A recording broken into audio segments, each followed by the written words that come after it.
Tu crois que c'est un nouveau figure-Jean? Réfléchis, Koda. C'est quand la dernière fois qu'un figure-Jean est arrivé et qu'on n'était pas au courant?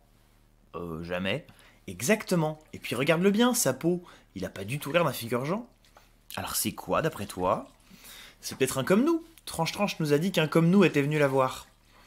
Donc toi, on te dit qu'il y a un comme nous dans le village, tu vois un figure-Jean qui ressemble un peu pas trop aux autres figure-Jean, et tu sais que c'est forcément lui le comme nous.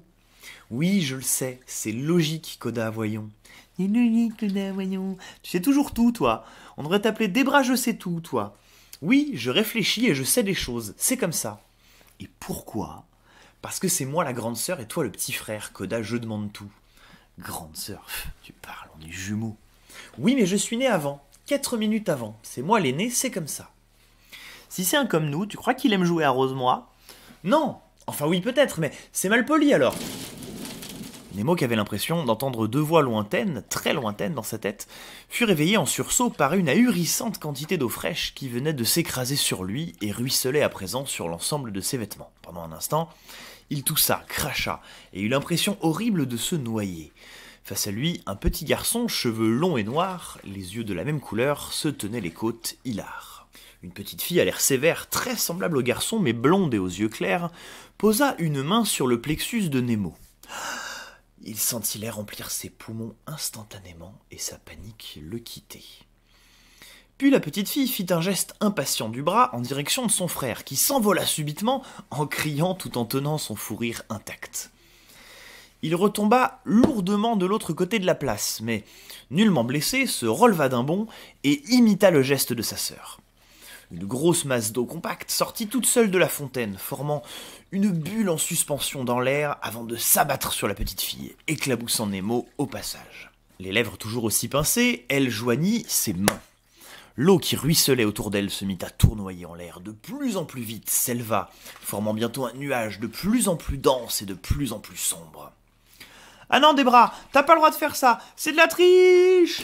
Un éclair fusa du nuage et s'abattit sur le petit garçon dans un titanesque bruit d'orage. Le bruit fit sursauter Nemo et la lumière soudaine l'aveugla. Quand ses yeux retrouvèrent un peu de netteté, il constata que le petit garçon, indemne, avait à présent un air boudeur.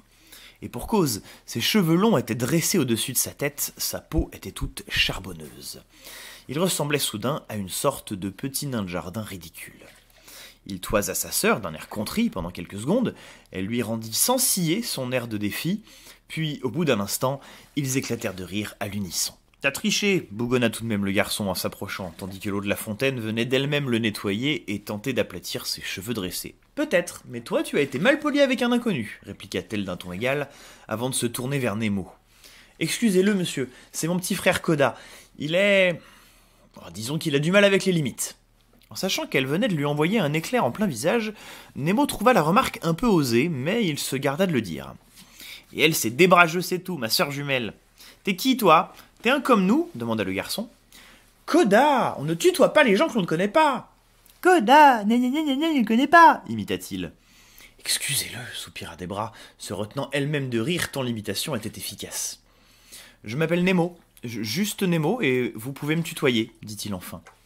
Ah, tu vois, vilaine donneuse de leçons, on peut le tutoyer. Oui, on peut le faire, mais seulement maintenant qu'il l'a dit, vilain malpoli. T'es un comme nous, Nemo, demanda Koda. Nemo réfléchit.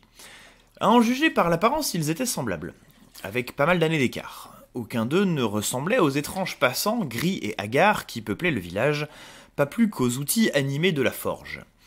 D'un autre côté, ayant vu de quoi ils étaient capables, il douta sérieusement qu'ils soient véritablement semblables. Il se contenta donc de dire « Je suis un humain. »« Un comme nous, youpi, on va pouvoir jouer à Rosemois !»« Vous êtes les seuls humains ici, s'enquit Nemo. Je pensais que le village était habité, mais les autres gens sont... étranges.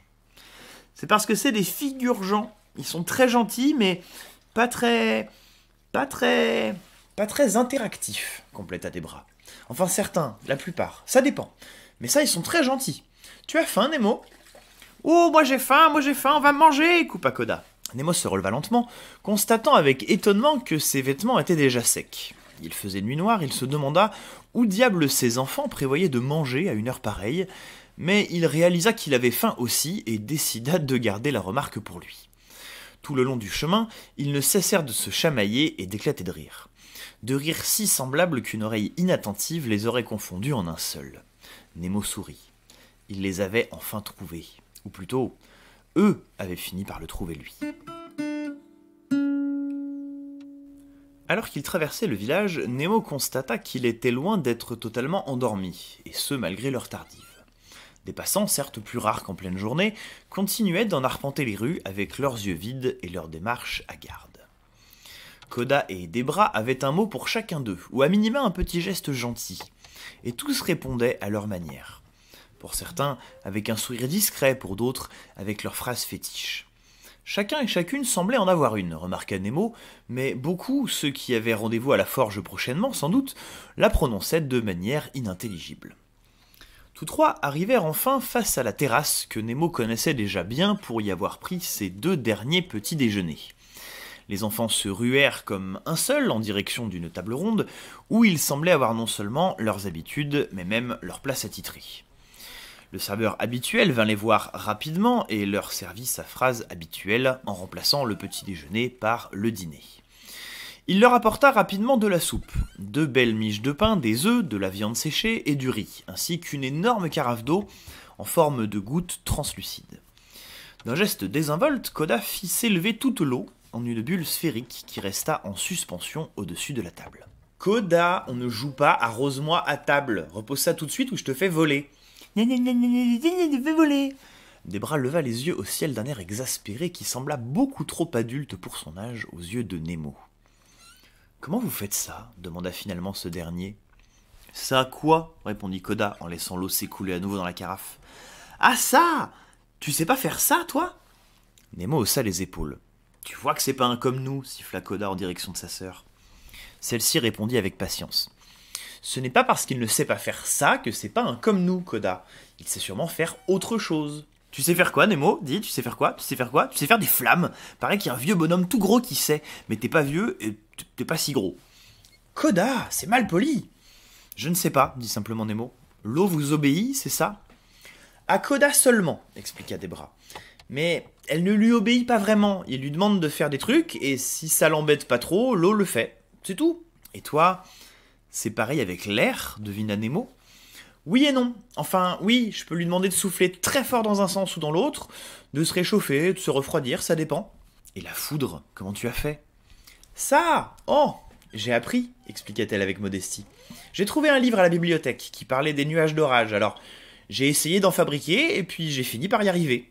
Koda était fou de jalousie, ajouta-t-elle avec malice. C'est de la triche, s'indigna-t-il en lui tirant la langue. C'est pas de la triche, gros bêta, ça s'appelle du travail. Tu pourrais faire plein de choses si t'acceptais de travailler toi aussi. Tu pourrais faire de la glace, par exemple.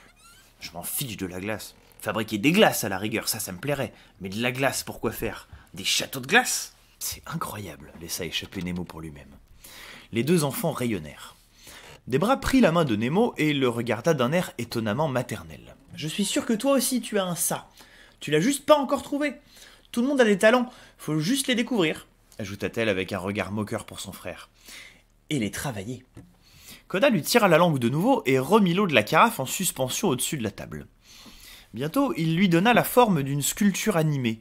L'eau s'écoulait dans le vide, formait un bassin et remontait en colonne jusqu'à s'écouler à nouveau à l'infini. Pourquoi faire de la glace alors que je sais faire des fontaines ? Des bras, je sais tout.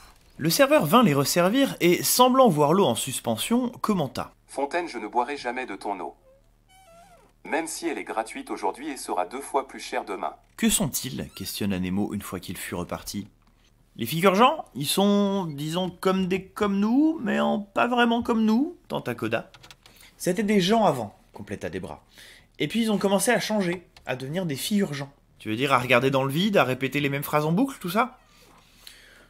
Au début, ils disaient tous à peu près le même truc, précisa Koda. Un truc sur une forêt qui brûle, je sais plus quoi. Tu te souviens exactement quoi, Debra, je sais tout ? La forêt est en train de brûler, et si rien n'est fait, il n'en restera rien. Elle sait toujours tout, Debra, je sais tout, commenta Koda, moqueur et admiratif à la fois. Nemo, de son côté, avait avalé de travers. Tu es sûr de toi ? De chaque mot ? De chaque mot, affirma-t-elle sans réplique. Alors ils peuvent peut-être devenir comme avant. Oui, peut-être, mais on sait pas comment. La seule forêt que l'on connaît, c'est celle des histoires avec le vieux monsieur gros qui sait faire des flammes. Le jardinier, chuchota Nemo pour lui-même.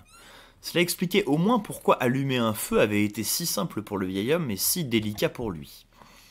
Des bras, Koda, reprit-il, si je vous disais que c'est le vieil homme qui m'envoie, que lui et moi on veut sauver la forêt, et tous vos amis les figurgents, vous viendriez avec moi pour m'aider ?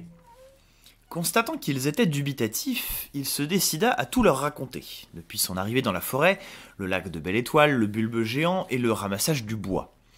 Il ne dit rien du tout de sa rencontre avec la mort, mais exagéra légèrement l'histoire du jardinier qui manipulait le feu. Les enfants se regardèrent avec des yeux ronds, puis éclatèrent de rire. « Moi, je veux voir le vieux gros comme nous qui fait des flammes », finit par dire Koda, surexcité.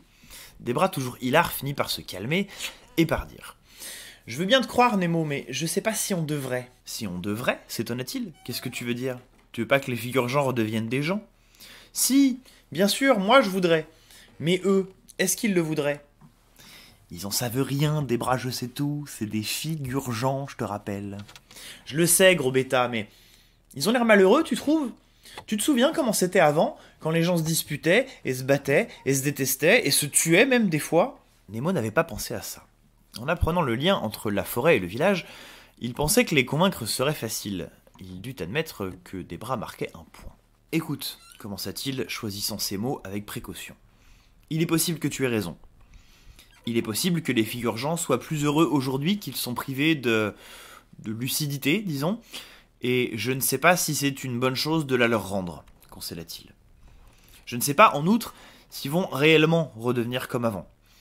Ce que je sais en revanche, c'est que je vais tenter de sauver la forêt, et que j'y arriverai pas tout seul. J'ai besoin de vous. Le vieux monsieur m'a dit de revenir avec 2 personnes. Et maintenant que j'ai vu cet endroit, je sais qui pensait à vous. Des bras, Koda, j'ai besoin de votre aide, et je vous la demande alors que je n'ai rien à vous offrir en retour. Je vous le demande comme un geste de pure générosité.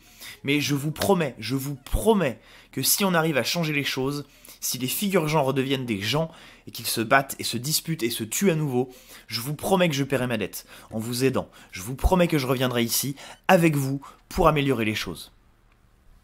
Il y eut un long silence que Koda finit par rompre en pouffant.